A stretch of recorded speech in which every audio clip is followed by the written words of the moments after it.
तर मागच्या लेक्चरमध्ये काही बेसिक फंडामेंटल्समध्ये आपण त्या ठिकाणी आलो होतो, ते परत एकदा पहिल्यांदा रिपीट करतो आणि रिपीट केल्यानंतर आपण परत चालू करू.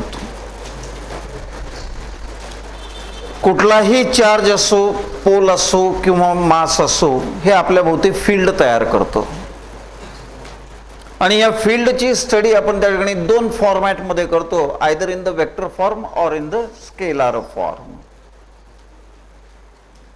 वेक्टर फॉर्म मधल्या स्टडीला आपण त्या ठिकाणी इलेक्ट्रोस्टॅटिक्स मध्ये इलेक्ट्रिक इंटेन्सिटी असं म्हणतो, तर मॅग्नेटिझम मध्ये मॅग्नेटिक इंडक्शन असं म्हणतो. इंटेन्सिटी आहे काय, तर force acting on unit positive charge. तर मॅग्नेटिक इंडक्शन आहे काय, तर force acting on unit north pole strength. म्हणून त्याच्यावर आधारित इलेक्ट्रिक इंटेन्सिटीचं युनिट न्यूटन पर कूलम यायला चालू होतं आणि मॅग्नेटिक इंडक्शनचं unit newton per ampere metre यायला चालू होतं. जर आपल्याला त्या ठिकाणी फोर्स पाहिजे असेल तर न्यूटन लागेल. मग न्यूटन पर कूलमला न्यूटन मध्ये कसं नेता येईल, तर त्या ठिकाणी चार्ज न मल्टिप्लाय करून तुम्हाला नेता येऊ शकतं. कूलम कॅन्सल होईल, न्यूटन युनिट राहू शकतं. म्हणजे याचा अर्थ एखादा क्यू चार्ज एखाद्या इलेक्ट्रिक फील्ड मध्ये जर ठेवलेला असेल, ज्याची इलेक्ट्रिक इंटेन्सिटी ई इतकी आहे, तर त्या चार्जवर त्या ठिकाणी फोर्स ऍक्ट होतो आणि तो किती असतो, it is a Q into E. Similarly magnetism मध्ये एखादा पोल स्ट्रेंथ स्मॉल एम एखाद्या मॅग्नेटिक फील्ड ऑफ इंडक्शन बी मध्ये जर ठेवलेला असेल, तर त्या ठिकाणी त्या पर्टिक्युलर पोलवर फोर्स ऍक्ट होतो आणि हा फोर्स किती असतो, तर it is M into B, small M into capital B. हा त्याचा बेस आहे. आता दुसरी गोष्ट, डायपोल ज्या वेळेस म्हणतो त्यावेळेस डायपोल मध्ये दोन प्रकारचे चार्जेस आहेत, positive as well as negative. an equivalent magnitude, opposite in nature, having separated by finite distance. आणि त्या अंतराला आपण त्या ठिकाणी लेंथ म्हणतो, मॅग्नेटिक लेंथ किंवा डायपोल लेंथ असं म्हणतो, 2l न रिप्रेझेंट करतो. मग एखादा इलेक्ट्रिक डायपोल एखाद्या इलेक्ट्रिक फील्ड मध्ये जर फ्रीली सस्पेंड केला, तर तो नेहमीच त्या इलेक्ट्रिक फील्डला पॅरलल त्या ठिकाणी राहतो. कशा पद्धतीनं, in such a way that the positive charge in the direction of the field and negative charge in the direction opposite to the field. कारण ह्या पोझिशन मध्ये तुमच्या पॉझिटिव्ह चार्जवर फील्डच्या दिशेनं क्यू इंटू ई एवढा फोर्स ऍक्ट होतो, तर निगेटिव्ह चार्जवर फील्डच्या अपोजिट डायरेक्शन मध्ये क्यू इंटू ई एवढाच चार्ज ऍक्ट होतो. म्हणून काय म्हणता येईल, two charges equal in magnitude, opposite in direction, are having same line of action, म्हणून ते एकमेकाला काय करतात, कॅन्सल करतात. म्हणून तो त्या ठिकाणी तसाच राहतो. सिमिलरली एखादा मॅग्नेटिक डायपोल एखाद्या मॅग्नेटिक फील्ड ऑफ इंडक्शन मध्ये जर तुम्ही फ्रीली सस्पेंड केला, तर तो त्या ठिकाणी कसा राहील, तर त्याला पॅरलल राहील. पॅरल राहताना कसा राहतो, north pole facing in the direction of the field and south pole facing in the direction opposite to the field. म्हणून त्या अवस्थेमध्ये नॉर्थ पोलवर किती फोर्स ऍक्ट होतो, small M into capital B. South पोलवर किती होतो, small M into capital B. मात्र नॉर्थ पोलवर in the direction of the field, south पोलवर in the direction opposite to the field. हे दोन फोर्सेस कसे आहेत, एकमेकाला कॅन्सल करणार आहेत, म्हणून रिझल्टंट फोर्स ऍक्ट होत नाही. म्हणून डायपोल नेहमी पॅरलल राहू शकतो इलेक्ट्रिक किंवा मॅग्नेटिक फील्डला. इथपर्यंत आपण आलो होतो. त्याच्यानंतर आपण पुढे पाहायला सुरुवात केली होती, समजा जर एखाद्या ठिकाणी इलेक्ट्रिक फील्ड असेल ऑफ इलेक्ट्रिक इंटेन्सिटी ई आहे आणि त्याच्यामध्ये जर एखादा इलेक्ट्रिक डायपोल आहे, such that the axis of the dipole makes an angle theta with a direction of magnetic field आहे. हा जर त्या ठिकाणी पॉझिटिव्ह चार्ज असेल आणि हा त्या ठिकाणी निगेटिव्ह चार्ज जर असेल, तर आपला नियम आहे की याच्यावर फोर्स ऍक्ट होतो Q into E in the direction of the field, तर याच्यावर त्या ठिकाणी ऍक्ट होतो in the direction opposite to the field. काय दिसतं इथं? Two forces equal in magnitude, opposite in direction, but having different line of action, म्हणून ते त्या ठिकाणी काय तयार करतील? कपल तयार करतील. A couple always produces rotational motion, and the ability of the couple to produce rotational motion is known as moment of couple or torque. मग या ठिकाणी तयार होणारा मोमेंट ऑफ कपल असेल किंवा टॉर्क असेल, हा कसा असेल? It will be in a clockwise डायरेक्शनचा टॉर्क तिथं ऍक्ट होत असेल. आता हा किती आहे, काय आहे, हे आपण त्याच्याबद्दल नंतर बोलूयात. या दोन चार्जेस मध्ये असणारं जे काही अंतर आहे त्या अंतराला we call it as 2l. Similarly माझ्याकडे समजा जर एखादा मॅग्नेटिक फील्ड असेल सच दॅट मॅग्नेटिक इंडक्शनची ही डायरेक्शन आहे, आणि याच्यामध्ये जर मी एखादा मॅग्नेटिक डायपोल जर ठेवला, मॅग्नेटिक डायपोल जर मी या ठिकाणी जर ठेवत असेल such that this is a north pole and this is south pole. North pole वर त्या ठिकाणी फोर्स ऍक्ट होतो in the direction of the field which is m into B. South pole वर त्या ठिकाणी फोर्स ऍक्ट होतो in the direction opposite to the field which is also m into B. या ठिकाणी तुमची जी काही ऍक्सिस आहे, ऍक्सिस त्या ठिकाणी तुमच्या मॅग्नेटिक इंडक्शनला थीटा अँगल तयार करत आहे, आणि ह्या नॉर्थ आणि साऊथ पोल मध्ये असणाऱ्या अंतराला we call it as magnetic dipole length which is a 2l. त्याच्यानंतर आता जर आपण सहज विचार केला, याला मी त्या ठिकाणी एस पॉइंट म्हणतो, याला या ठिकाणी नॉर्थ एन पॉइंट म्हणतो, इथून हा परपेंडिक्युलर काढतो, हा परपेंडिक्युलर काढतो, याला पी पॉइंट म्हणतो. तर ऑटोमॅटिकली हा कोण असेल? राईट अँगल ट्रायंगल मधला असेल. हा अँगल जर थीटा असेल तर हा अँगल ऑटोमॅटिकली काय येईल? थीटा येईल. सिमिलरली या ठिकाणी देखील नॉर्थ पोल पासून मी काढलेला परपेंडिक्युलर एसच्या एक्सटेंडेड पॉइंटवर हा देखील काय असेल? हा अँगल 90 असेल, हा अँगल देखील काय असेल? थीटा असेल. आता लक्षात घ्या, सगळ्यात इम्पॉर्टंट घडतं काय? एनपी कोण आहे? ह्या थीटाची अपोजिट साइड आहे राईट अँगल ट्रायंगल मध्ये.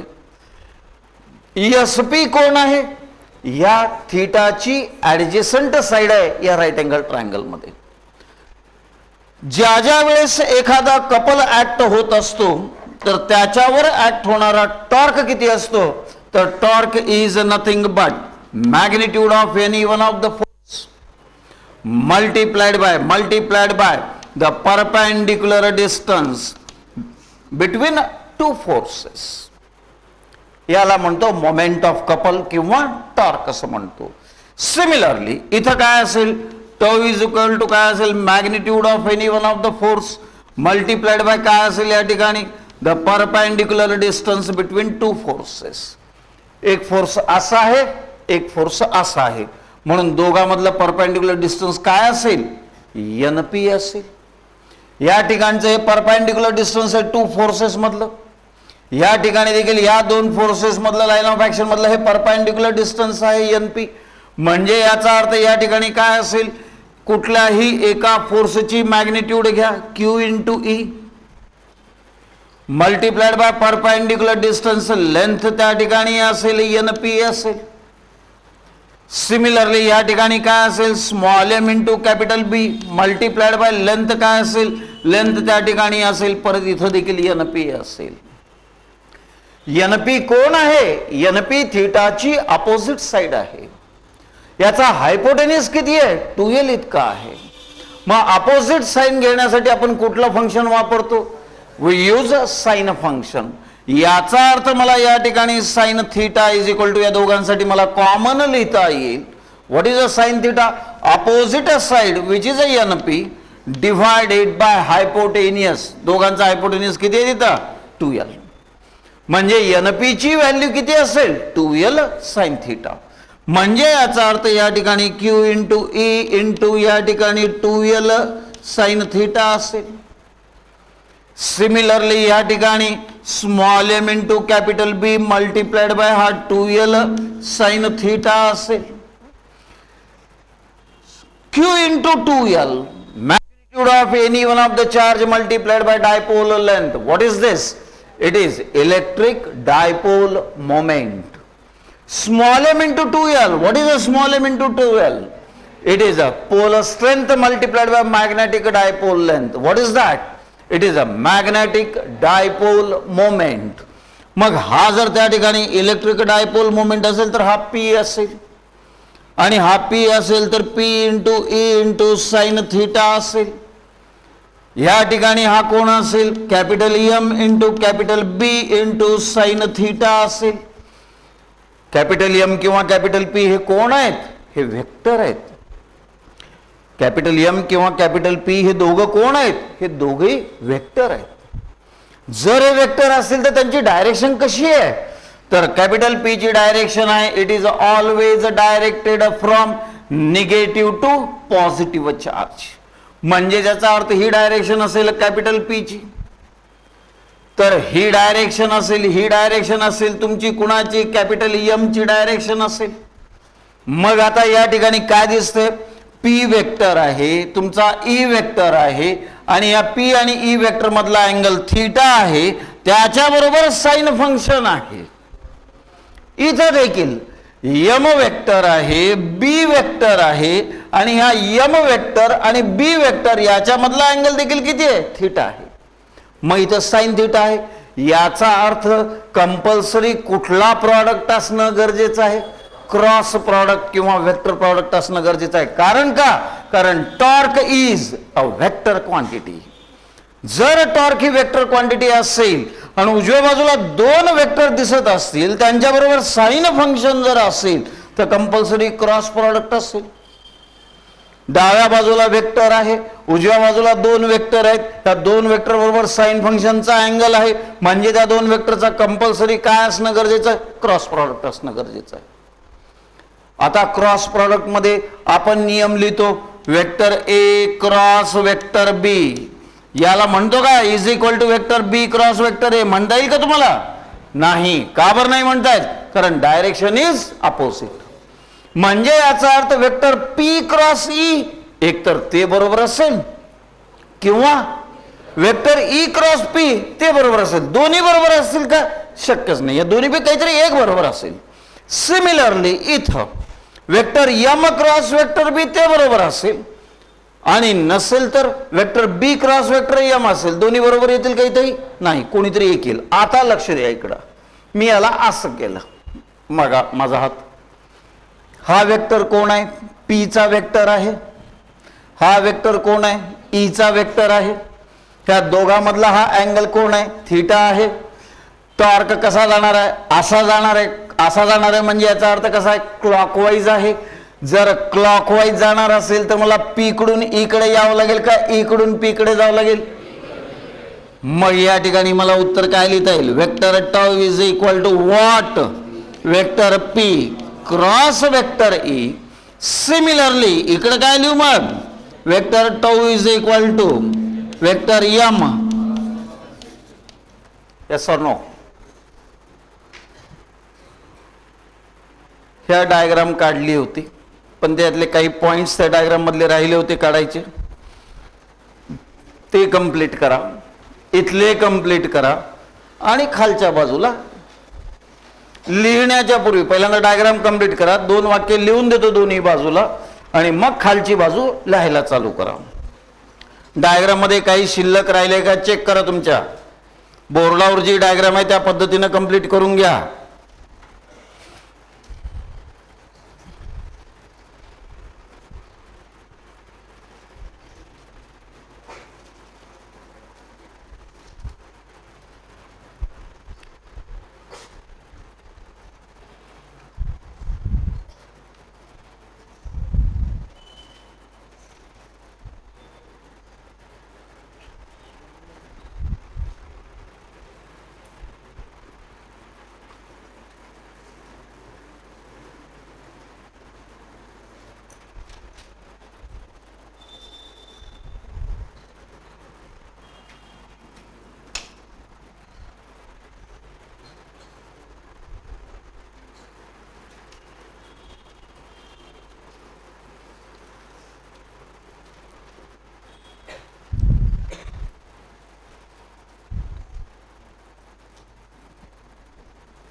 झाली डायग्राम. चला, इलेक्ट्रोस्टॅटिक्स मधले पॉइंट लिहून घ्या. इलेक्ट्रोस्टॅटिक्स मी कम्प्लिटली लिहून देतो, तुम्ही कुणाला लिहून काढायचं? मॅग्नेटिझमला. ओके, हां चला. इलेक्ट्रोस्टॅटिक्स मध्ये पहिला point, the axis of the dipole, the axis of the dipole makes an angle theta with the direction of electric intensity, with the direction of electric intensity of electric field, of electric field. पुढचा point,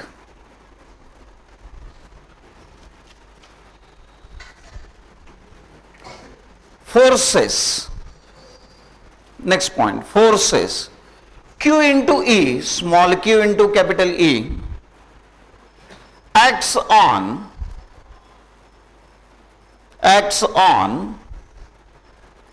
both the charges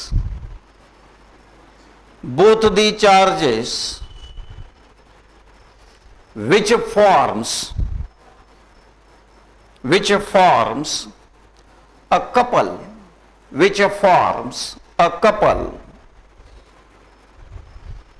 Next point, the moment of couple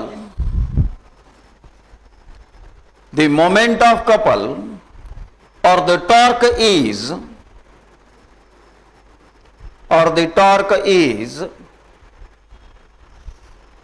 1 2 3 4, 4 step लिहून काढायचे. टॉर्कची 1 2 3 4 step लिहून काढायचे.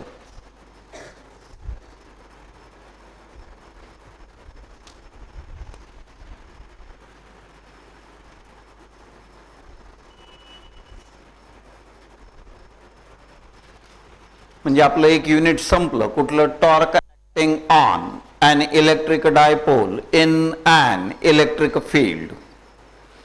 Magnetism मधलं आपलं unit संपलं. कुठलं? Torque acting on a magnetic dipole in an magnetic field.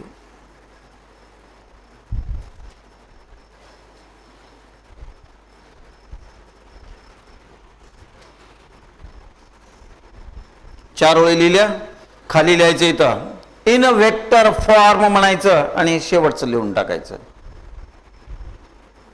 In vector form म्हणायचं आणि लास्ट देखील लिहून टाकायचं. Vector tau is equal to vector P cross vector E. आता उजव्या बाजूचं काढा लिहून तुमचं तुम्ही. चला,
झालं? हा, चला लक्ष द्या इकडे.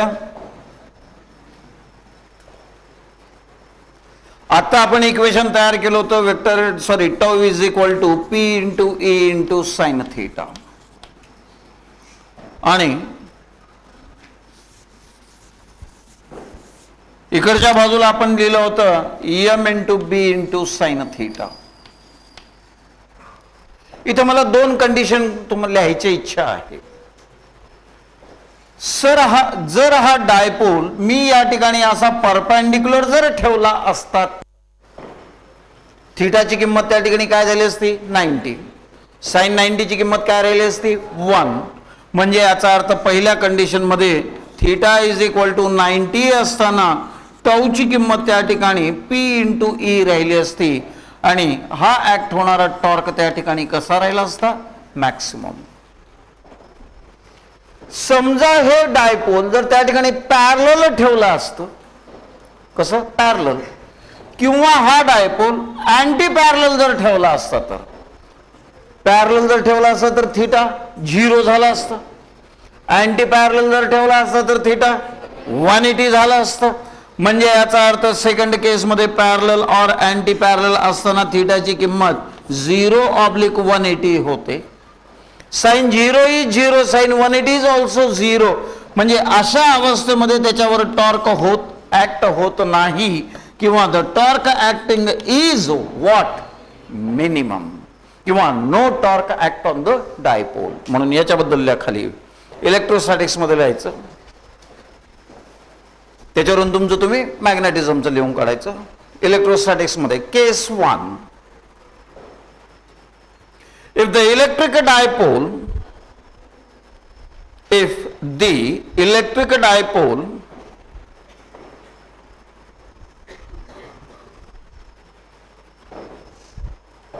is being kept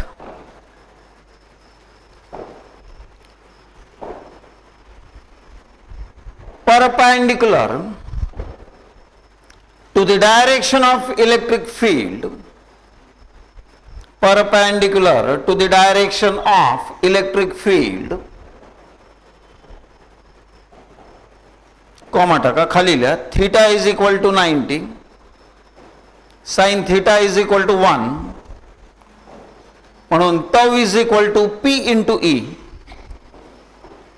tau is equal to P E, आणि तिथं लिहा मॅक्सिमम टॉर्क, मॅक्सिमम टॉर्क खाली काय लिहिणार, maximum torque acts on the dipole, on the dipole. खाली लिहा केस 2,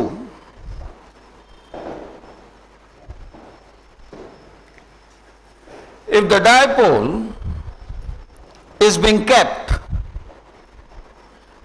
parallel or anti-parallel, if the dipole is being kept parallel or anti-parallel to the direction of electric field,